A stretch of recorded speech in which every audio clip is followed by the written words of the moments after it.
ఇలా మీరు రాజకీయం చేస్తున్నారు. ఎన్డీఎస్ఏ అని ఓ చిల్లర రాజకీయాన్ని పాల్పడుతున్నారు. ఎన్డీఎస్ఏ దేశం మొత్తం ఉంటుందా, ఒక కాళేశ్వరంకే ఉంటుందా? ఇదే గోదావరి నది మీద కిందికి పోతే పోలవరం కొట్టుకపోయింది, పోలవరం డయాఫ్రేమ్ వాల్ కొట్టుకపోయింది, పోలవరం గైడ్ వాల్ కొట్టుకపోయింది, 2000 కోట్ల రూపాయల నష్టం జరిగింది. మరి ఎందుకో ఎన్డీఎస్ఏ పోదు? ఎన్డీఎస్ఏ కాళేశ్వరంకి వచ్చింది గోదావరి మీద, 2 పియర్లు గుంగితే వచ్చింది. ఆడ 2000 కోట్ల రూపాయల డయాఫ్రేమ్ వాల్ కొట్టుకపోయి గైడ్ వాల్ కొట్టుకపోతే 5 ఏళ్ళైనా ఎన్డీఎస్ఏ ఎందుకు పోదు? ఇక్కడనేమో 5 రోజుల్లోనే వస్తారు, 5 రోజుల్లో ఇక్కడ వస్తారు. 5 ఏళ్ళైనా పోలవరంలో ఎన్డీఎస్ఏ పోదు.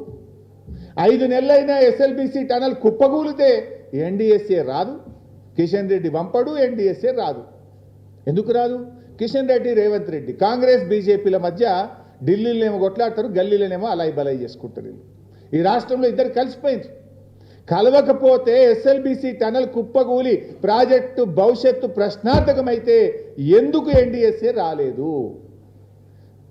నేను అడుగుతా ఉన్నా. ఇలా పోలవరంలో కూలిపోయింది, మరి అక్కడ ఎన్డీఎస్ఏ పోలే, చేసిండ్రు, రిపేర్ స్టార్ట్ చేసిండ్రు. ఇప్పుడు కొత్త డయాఫ్రేమ్ వాళ్ళు కట్టనే ఉన్నారు. మరి ఆడ కట్టినప్పుడు ఈడెందుకు కట్టరు? ఈడ ఎన్డీఎస్ఏ పేరు మీద ఎందుకు కాలయాపన చేస్తున్నారు? అంటే పోలవరంకో నీతి, కాళేశ్వరంకో నీత, కాళేశ్వరంకో నీతి, ఎస్ఎల్బీసీ టనల్కు ఇంకొక నీత. ఇదంతా చిల్లర రాజకీయం చేస్తున్నారు. ఇలా ప్రజలకు కూడా అర్థమైపోయింది.